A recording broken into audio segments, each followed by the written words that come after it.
Welcome to the Agent of Wealth podcast with Marc Bautis from Bautis Financial.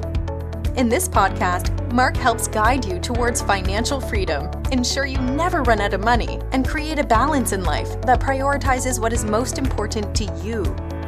Join us for this journey as Marc draws from years of expertise and guest experts to solve the multiple wealth building challenges involved in your financial life.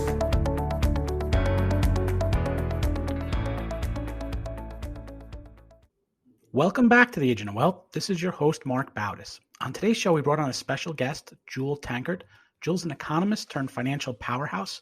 Committed to helping women create wealth, Jewel created the Millionairess Club with over 400 members across 10 countries. The club empowers women to trust their financial gut, improve their confidence, give them cash creation and wealth growing strategies.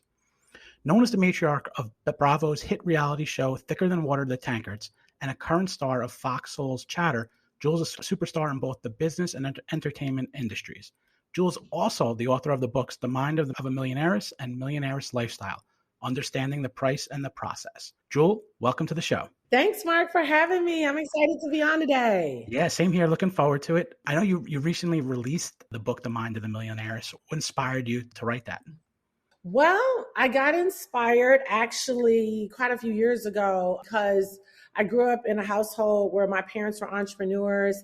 They did very well. And, I grew up with his and her Mercedes, his and her Rolls Royce. I had a Volvo at 16, housekeepers, cooks, drivers. And then at 19, we lost everything. It was devastating for my family. And I remember asking my mom, and particularly a lot of questions like, hey, didn't we have anything paid off? Did we have any money saved, anything invested? And her answer to everything was, your father said this, and your father thought this, and your father said this. And this is when I started to really realize that my mom did not trust her own financial instinct. She allowed my dad to make all the decisions, even when she didn't necessarily feel good about them. Daddy is an amazing producer, even today. But my mom, naturally, even today, would be a much better manager and investor. But she didn't trust her financial instinct. And so I wanted to empower women, and particularly, and I want to see men do well too, but particularly women. I wanted them to become independent thinkers. I wanted them to learn how to make their own decisions for themselves and not totally rely on their husbands or the boyfriends or whatever to know, hey, if I have an idea, even if he doesn't see it or agree, that it's my idea and I should be able to move forward with that. So where do they start? Because I guess a lot of our beliefs about money or how we act about money, it's probably stuff that either we learn or don't learn growing up. What are some of the beliefs that people have about money, and maybe some of the, I guess you can call them bad beliefs that people have about money? And then how do they change those?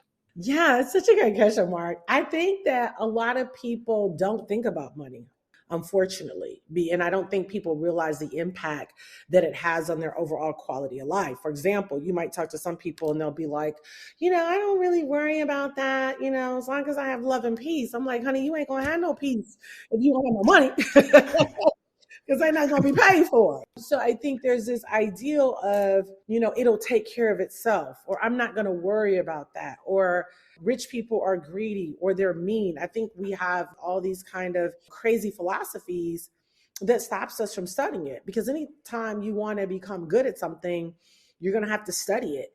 And I think that once they start studying money and then realizing its impact, because it really does make a difference on if I send little Johnny to the local Boys and Girls Camp for the summer, which there's nothing wrong with Boys and Girls Club. I thank God for them. Or if I can send them to the University of Scotland, right? It's a difference on if little Johnny can maybe just be exposed to basketball at the community park, or if he could go to rowing lessons in Connecticut. So I just want them to think that it matters if we go to, see our family in Alabama, or if we go to the Hamptons, to the house in the Hamptons. So I want them to have a recognition that there's more to life and it's going to take money. Yeah. I know in your book, you talk a lot about trust your gut and go with your instinct. Why is that so important to do? Yeah, I think that God speaks to the instinct. And I think that the more I've learned to trust my instinct, the stronger my decisions and the consequences to those decisions showed up. So in other words, it's like, oh, I think I want to buy some crypto. I've been hearing about it. And then I buy it. And then I start educating myself on it. And then my portfolio grows. And then it keeps growing. And then I learn how to stake it. Then I learn how to trade it. These all started from the gut because my head, most of the time before the fulfillment of a particular project, it has to start at the gut. But what happens is, as most people say, once my head gets it, then I'll go. But it needs to be once my gut gets it, then I'll go. And then my head will have to always catch up with what I'm doing. And if you have to understand everything, this is where traditional education says, study everything, get all of the answers, then take the test. Well, I think in real entrepreneurship, people that become really good at investing are people that get really sharp at trusting the belly and then allowing the head to catch up as they move on into the project. You mentioned earlier with your mom and dad, and your mom had some ideas, but they never kind of got executed. Let's say that one spouse does have some ideas. How do they become on equal footing kind of in making those decisions they hadn't in the past? If it was like one that was making the decision, the other one wasn't, but maybe the right thing, like you said, is for them both to trust their gut or both be kind of equals in sharing the decision making. I want people to understand that there may be some things that you guys, agree on, but there may be some things that we don't have to agree on. A lot of things that I've done, and my husband and I have been married 21 juicy years. I love him. And we have a great marriage, and I'm very grateful for it. But I'm going to say probably 80% of the financial decisions that I've made, he wasn't interested in participating. I wanted to start investing in the city of Detroit because I'm from Detroit. So I wanted to help be a part of the economic revitalization that's happening up there in the inner city. And he wasn't interested in buying those homes. But I loved it. I love going to the homes. I love buying the homes. I love rehabbing the homes. I love finding good tenants. I love kicking drug lords out, buying those homes. I really loved all of it. And I built a very strong 7-figure portfolio from it. But he was never interested. When I first started buying crypto 4 years ago, I was buying Bitcoin at $3,600. He was not interested. Now he does. But, it took him about 4 years before he started saying, I'm going to jump in crypto with you.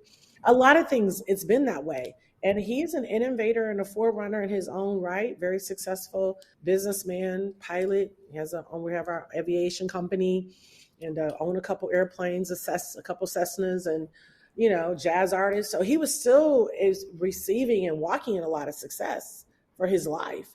But his success and how he got there and how I got there were opposite. So I think that my thing is I want people to be independent thinkers. Think for yourself. Even if your spouse doesn't want to, there's nowhere that says it's required in order for you to win in a business that your spouse has to necessarily be on board. I think respect their right not to, but respect your right to. I don't think that there has to be equality in everything. You guys are still individuals. That's my take. So let's say he came up with some idea where he wanted to invest in either a business or an asset or something. Yeah. How would you approach it from your side?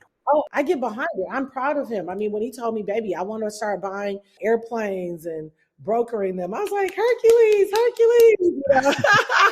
So I think it's great when he wants to do that stuff. I love it. I really do. So yeah, and he's been that way with me too.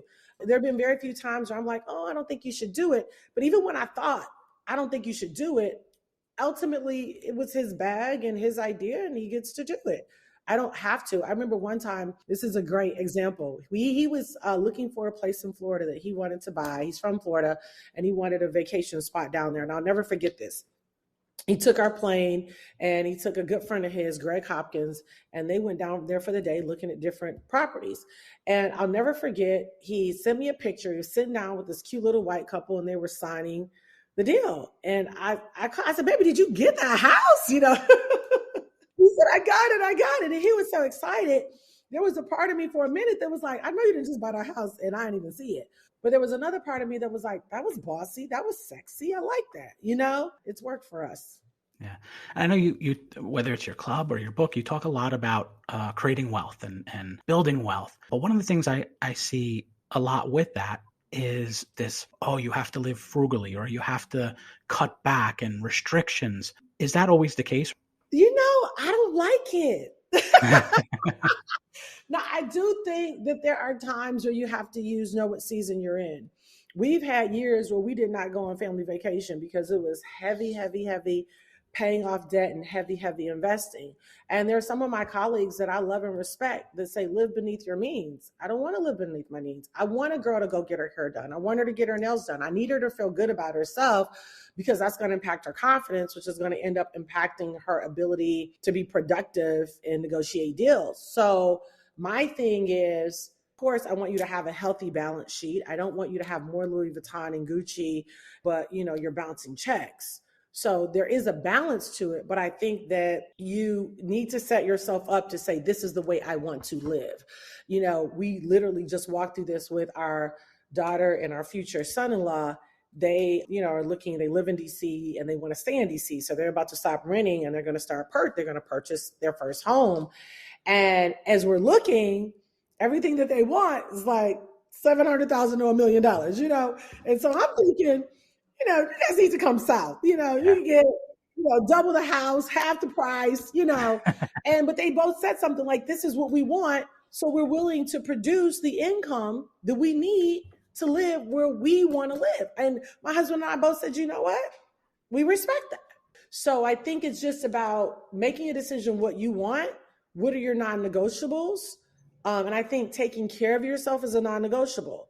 Could you cut back on Starbucks? Maybe, but I think what's more important is let me learn how to create more income so that I can live my desired life and not have to live a life of I'm constantly cutting back and being overly concerned about things like gas prices, where I think this is a new normal.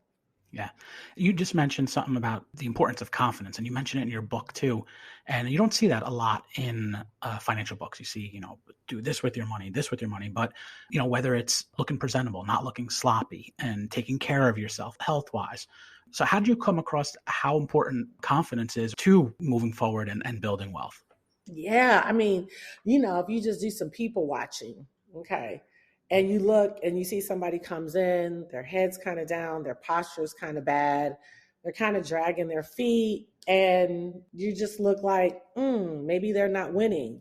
So if they wanted to present something to me, my answer would have been automatically no, even if what they were going to present was amazing, because you're your brand. Well, if somebody a woman comes in, she's well-dressed, nice heels, nice purse, she's confident, she's walking fast, hair together. She doesn't have to have on a lot of makeup, but at least some lip gloss. She's put together, she's polished. I'm like, whatever that girl's selling, she at least got my attention. You know what I mean? I may not want it. It's the same thing with a guy, and it's not just a suit and tie. If he's just put together, I've seen people wear a white t-shirt and jeans and gym shoes, but they just look put together. Maybe a nice watch, nice bracelet. It just says I'm together. So if you feel good about yourself, you're going to produce and things are going to less likely bother you. But when you don't feel good about yourself, it's going to show up in what you produce. And so when people talk about other people or try to run them down or whatever, and a lot of times you see that sometimes with people that are struggling, they talk about successful people because it helps them to feel better about their lack. But what they don't understand is that they don't have to have that lack. They just made a decision to normalize it, and they need to make a decision that I'm not okay with lack, and I'm going to listen to what some of these successful people have to say so that I can present differently. Sure. A lot of your work is geared towards women. What are some of the either challenges or differences that women go through in building wealth that maybe are different than on the male side of things? Women have to deal with a lot of mommy guilt, dealing with, oh my gosh, I got to leave the house. Little Johnny doesn't want me to go, but I need to go to this business meeting. And then maybe sometimes they say, I'll stay home. But I always tell women, I'm like, listen, when your children are small, they definitely need you. But I'm telling you, when they hit 7, 8, 9, 10, they need you wealthy because how they dress when they go to school, people are mean. If they're going to school with a hole in their shoes, they're on the free lunch line, they're not presented well, hair not together, clothes not together, they're more than likely possibly going to be bullied. Unfortunately, I hate that, but bullying is real. And when you don't have the money to invest in your children, and maybe in some cases, putting them in a different school, putting them in private school.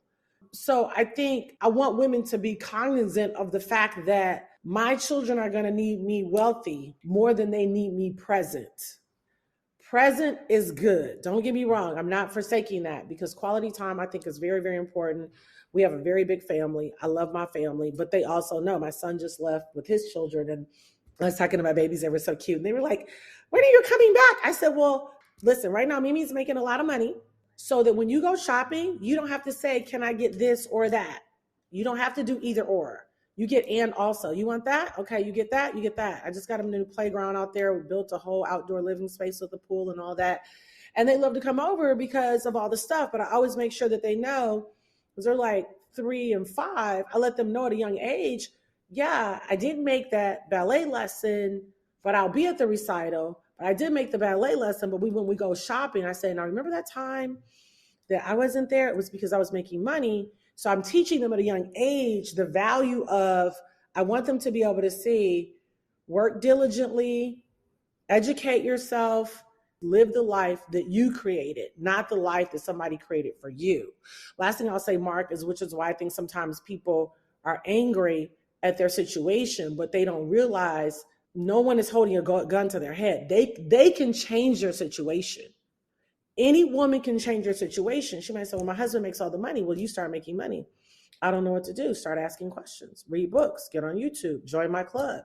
Like, there's always an answer. You're never without an answer. Yeah, you mentioned the club. What is the club? So the Millionairess Club, I've had it for the last several years, and it's just $29 a month.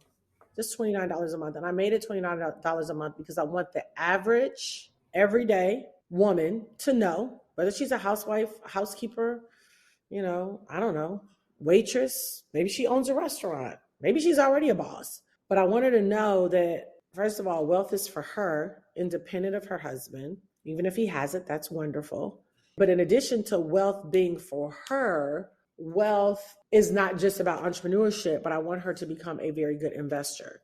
So the club, we focus a lot on them becoming investors in things like cryptocurrency, real estate, digital property, NFTs, oil, gold, silver, bullion, actually hard, that they can have possession of and that they can start growing their portfolio.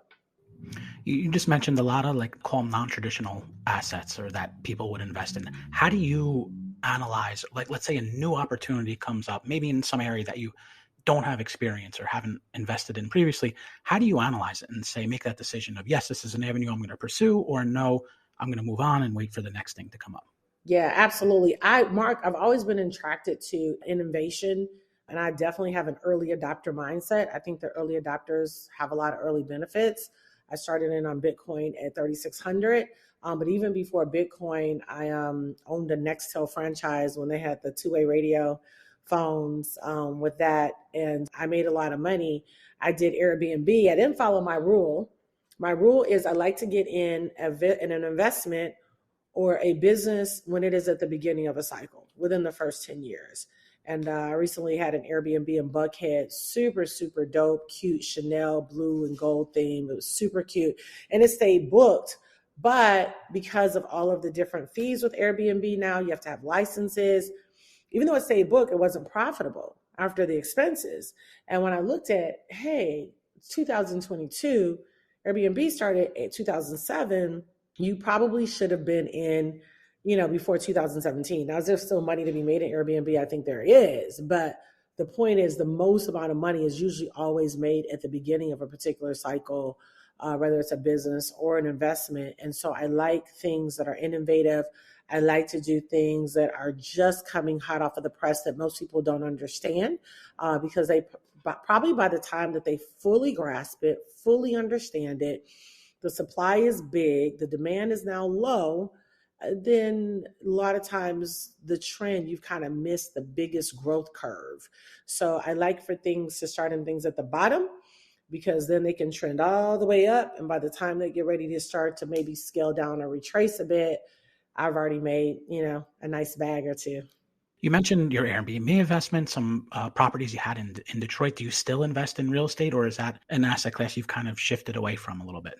Yeah, so I still like the real estate asset class, but I have liquidated a lot of my single residential, because I had a lot of singles, a couple of 2-family flats, duplex. I've pretty much sold all of them. I'm down to the last 2. Yay, I'm so excited. And I have some land I bought up there actually next to our friend Richard Branson. That land I'm keeping. And I'm open to do another deal, but I would do apartments. That would be the only way that I would invest, is if I did apartments. But I'm not really interested in any more single family homes or anything like that. So good deal come by, good cash flow, equity play, then I'm in. And actually, that brings up a good point on cash flow and equity. How do you look at it from the perspective of, when you're looking at it, do you say, all right, let me look at the cash flow because I know cash coming in, that's if I'm looking for that passive income, or if I'm looking to build that wealth, that helps because I can, not do anything and that will still generate income? Or are you looking for assets that maybe are going to appreciate over time in value, or is it a combination of both? Really a combination of both. I'm definitely a cash girl. I definitely like cash flow. I don't want to wait. I don't want to just buy something as an asset per se long term. I would want to do both. So if I did an apartment building, it would have to be an apartment building, for example, that had good equity, but also that was generating cash flow, already had tenants. You know what I mean? I wouldn't want to buy an apartment building unless it was a really good equity play that I would have to totally renovate and then put tenants in. I ideally would already want that cash flowing. I think it's important to get cash flow because I'm always thinking with any investment, there's a risk. Yeah. With any investment, there's a risk, right? So I'm always thinking, how fast is it gonna take me to break even with my initial investment? I think about that with every investment that I do. Then everything after that is now profit. So I'm not really one to just buy, something and say in 5 years this is going to appreciate, unless it's a beautiful home that I want to enjoy. If I want to grab something in the vineyard or in Napa Valley that I want to enjoy for me and my family, I might do something like that. But if it's strictly for business and investment purposes, it's going to have to pretty much create cash flow, usually within the first 30 to 90 days. Have you had any investments where maybe you trusted your instinct, and I know you said you like to get in early, that maybe didn't go as well as you thought and turned out to be learning experiences?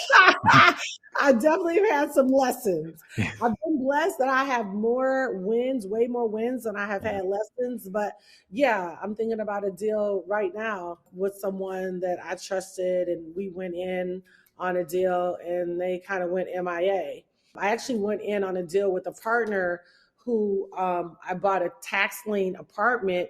Well, it was 2 units in an apartment building in Washington, D.C. And it took me about 2 years to finally recoup that money because he went MIA and I had to just really stay on him. I had to really, really, really, really, really just stay on him. All right. Shifting gears a little bit, I want to go talk a little bit about the Bravo show. How did you come to start that? And I know in your book you talk a lot about you were the one responsible for basically getting that thing from start to getting it up and running. Well, not totally true. My husband started filming us on YouTube as a family because we had a blended family. He already had 4, I had 1. And we would just show a lot of goofy moments. All of our children have big personalities and funny in their own way. So the dynamics with us all together was pretty funny. And then we also had some real life challenges that I think not just families have, but any family, whether you blended or biological. And we started kind of sharing some of those things on YouTube, just little clipses. And then we got a call from Bravo one day and they said, hey, we are looking for an African-American affluent family that we want to do a show on Bravo. And we want you guys to come on after Housewives of Atlanta. And we were like, okay, bet. They came down, they did a sizzle, and it was about a 3-year process. They did a sizzle. It took about another 9 months for contracts to finish coming in, and then another 9 months before we started filming. But once we did, we had 3 really successful seasons. We had over 2 million in viewers, and people really loved it. I think they loved the dynamic of family. They love the husband-wife dynamic. I think they love the drama. And then they also love the love that at the end of the day, we're going to come back together as a family, no matter what drama is happening. And in big families, there is big drama. Yeah. Especially with everybody having, those personalities. So this last season, my husband decided last year that he wanted to take matters into his own hand. As you can see, everything's moving from TV over to digital, right? Blockbuster didn't move fast enough. Netflix, Hulu, Prime, Amazon. So you can watch the 4th season of Thicker Than Water on the Tankards now. And I actually just got re-signed to Fox Soul Chatter Talk Show with me and Real Talk Kim, Dee Dee Freeman, Monique Eilert, Timberland, and Holly Carter, who just produced the Clark sisters show on Lifetime that did really, really well. We just re-signed for that and due to start shooting out in LA next month. How is it doing is it the TV or the shows more work than you anticipated, or is it something that's enjoyable to do? Or yeah, I mean, reality TV is a lot of work. Yeah. It's a lot of work. It's more work than what I realized. I mean, there were 12 to 13, 14-hour days of you filming, and then, some things you would have to redo. The good thing is a lot of the conversation was authentic. We really didn't have to redo our conversations, but your exits and entries probably took the most amount of time, and still trying to run, a whole empire while, filming for reality TV was probably definitely the most amount of work. But doing like talk shows, like I have a show called the Jewel Tankard Show that airs on Impact Network. Things like that is not much as work because you can go into the studio and spend 2 days and just knock out a bunch. You can knock out 4 shows a day. That part is not as bad, but reality TV is definitely a lot of work. But I would tell anybody, I think it's worth it because you really, really, really have a huge platform, and whatever product or good or service that you're offering. Get a lot of exposure. Yeah. So what's next? I know you released a book recently. Are you still planning on going more in that side of things? Yeah, I'm going to do another book, probably talking about the heart of a millionaire. Actually, after this podcast, I'm headed to Target to give away $1,500 to single parents. We're going to do it. We're going to surprise them. We're going to put it in like diaper boxes and Similac under the little covers, so I'm really excited about that. Me and the team are literally about to go and do that in the next few minutes. But yeah, we're going to give away a couple more cars this year at the end of the year to single parents. That's my heart. I've got some affirmations that are going to be coming out hopefully by Mother's Day. That's the goal. And just continuing to educate people on cryptocurrency and developing wealth and investing. My goal is to raise up 1,000 female multiple millionaires, and some guys can get in there too. We got a couple of brothers. Well, Jewel, we're just about out of time. I want to thank you for being on the show. You gave some great advice on how someone, and especially women, can really get on that path to building wealth, creating wealth. How best can someone find out more about you, find out more about what you do? So they can follow me on Jewel Tankard, social media, Facebook, Snapchat, TikTok, Instagram, and my website is jeweltankard.com. I would love to have them join the club for just $29. And make sure you grab the book, The Mind of a Millionairess. You can go to Amazon or Barnes & Nobles or Books A Million. Perfect. We'll link to all that in the show notes. So thanks again, Jewel. And thank you everyone for tuning in today. Thank you for listening to the Agent of Wealth podcast. Click the subscribe button below to be notified when new episodes become available. The information covered represents the views and opinions of the guests and does not necessarily represent the views or opinions of Bautis Financial. The content has been made available for informational and educational purposes only and is not intended to be a substitute for professional financial planning and investment advice. Always seek the advice of your financial advisor or other qualified financial service provider with any questions you may have regarding your investments and financial planning.